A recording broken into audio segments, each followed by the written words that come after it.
Out in the vast, churning expanse of the sea, a silhouette emerges from the mists. It is a place spoken of only in hushed tones, a land that exists more in legend than on any map. This is Okinoshima, the island of the gods. Its shores are not meant for mortal feet. The air itself seems to shimmer with an ancient energy, a silent warning to those who would approach. The waves crash against its cliffs with a rhythmic, percussive beat, like a drum marking the passage of time not in hours, but in centuries. The island breathes, a living entity cloaked in a permanent veil of secrecy. Few have ever been granted permission to step upon its hallowed ground. It is a privilege steeped in tradition and solemn duty. To arrive here is to cross a threshold between our world and another, a realm where nature and divinity are one and the same. The journey across the water is a pilgrimage, a preparation for what lies ahead. The wind carries whispers of forgotten prayers, and the salt spray feels like a purification. Here, the modern world and its relentless noise simply fall away, leaving only the profound, resonant silence of a place that has remained unchanged for an eternity. The island's very existence is a paradox. It is a physical place, a mass of rock and earth, yet it feels entirely ethereal. Its forbidding cliffs rise like fortress walls, designed not to keep intruders out, but to keep its sacred essence in. The dense, primeval forest that blankets its slopes seems to absorb all sound, creating a quiet so deep it is almost unnerving. Every rustle of leaves, every bird call, feels amplified and significant. It is a sanctuary in the truest sense of the word, a place set apart from the rest of the world, protected by the sea and by belief itself.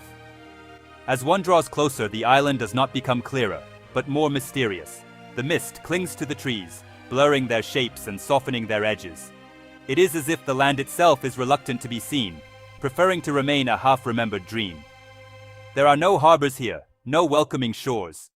There is only the raw, untamed coastline, a testament to the power of nature.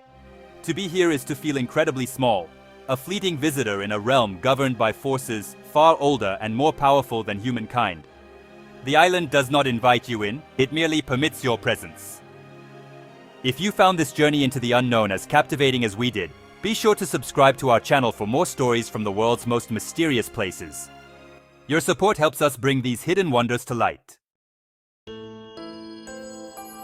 Stepping onto the island is a profound experience. The air is thick with the scent of damp earth, salt, and the sweet perfume of unseen blossoms.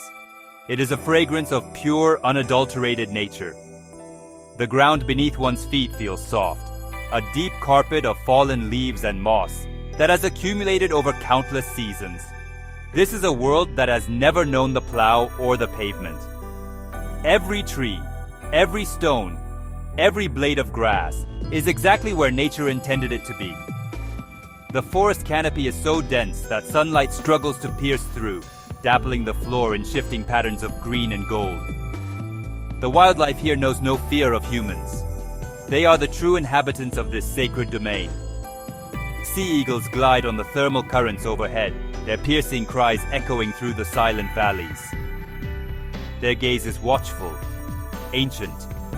Down below, delicate lizards scuttle across sun-warmed rocks, their scales shimmering like tiny jewels.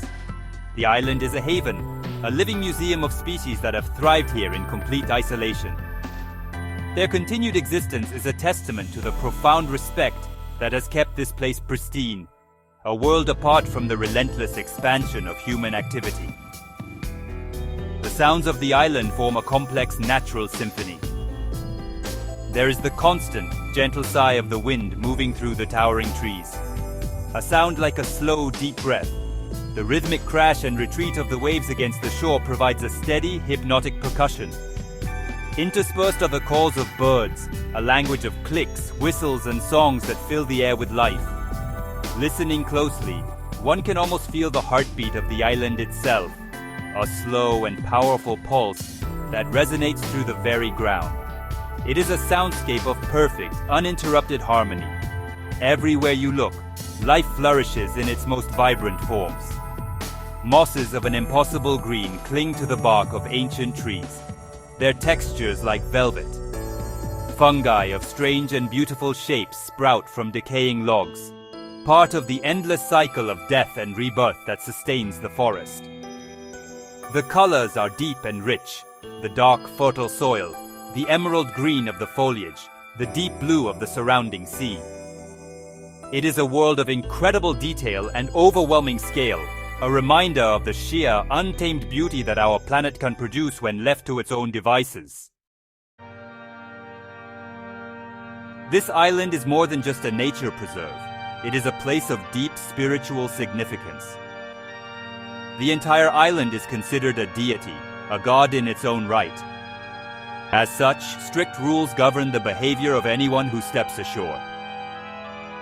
Visitors are forbidden from taking anything away with them, not even a single leaf or a small stone. To do so would be to steal a part of the god itself.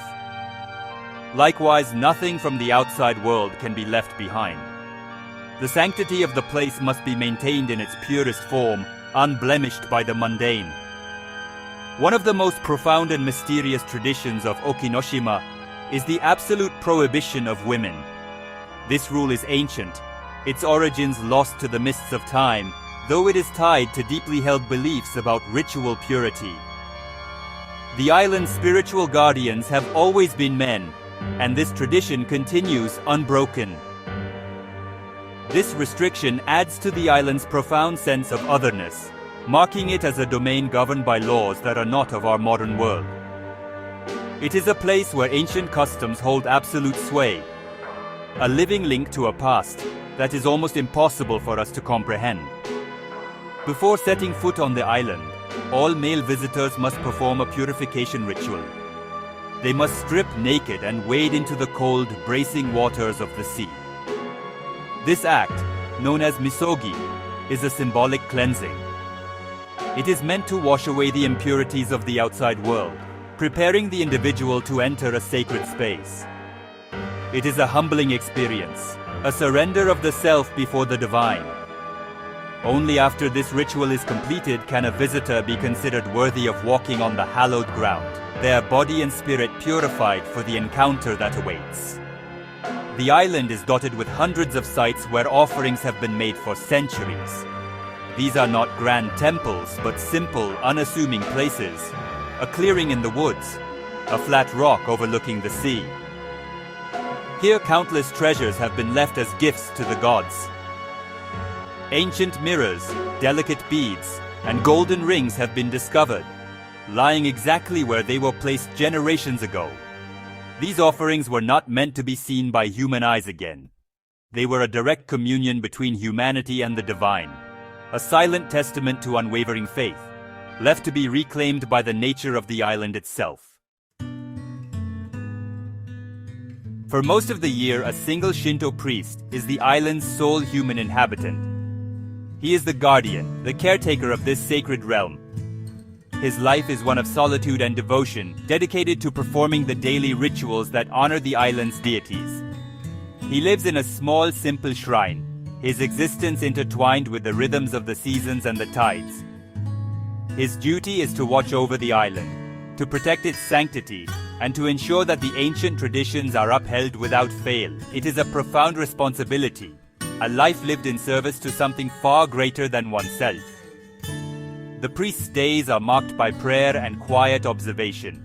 He tends to the small shrines scattered across the island, ensuring they are kept in a state of respectful repair.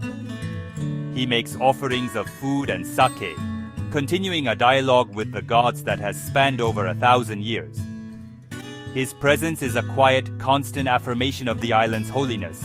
He is not a master of this land, but its humble servant.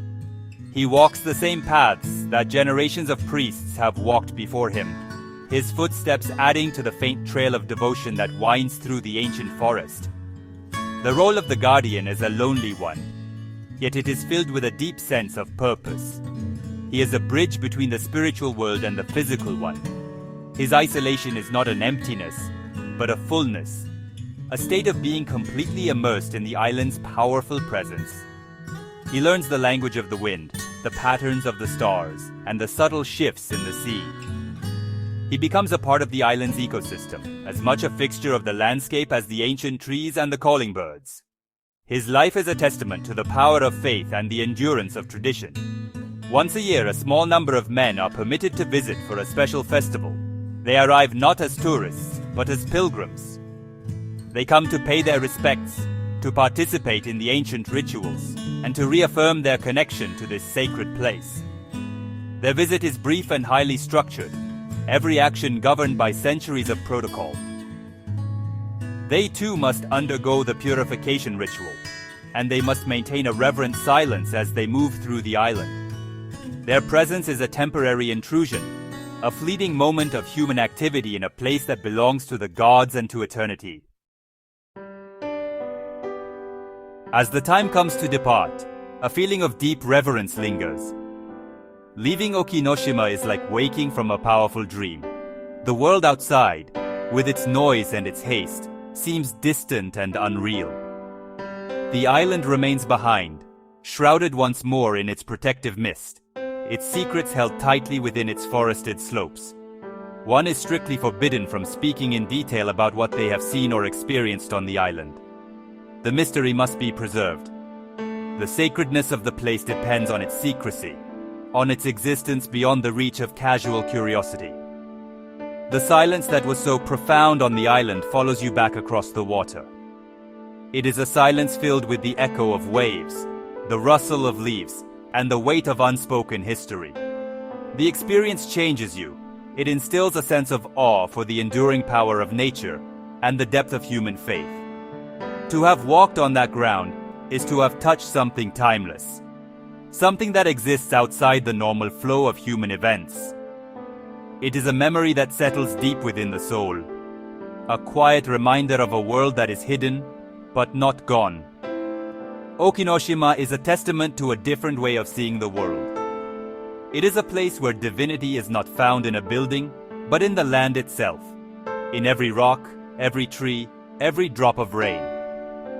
It represents a profound harmony between humanity and nature, a relationship built on respect, reverence, and restraint.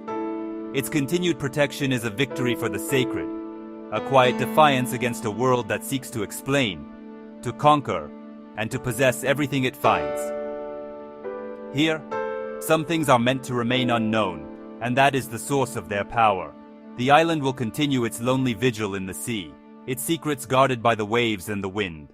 It will remain a silent, powerful presence, a symbol of a world that prioritizes the sacred over the profane. It is a place that asks nothing of us except to be left alone, to be respected from a distance. And in that distance, its mystery will continue to grow, a whispering legend on the horizon, a forbidden sanctuary that holds a piece of the planet's ancient soul. It is a story with no end, an eternal secret kept by the sea.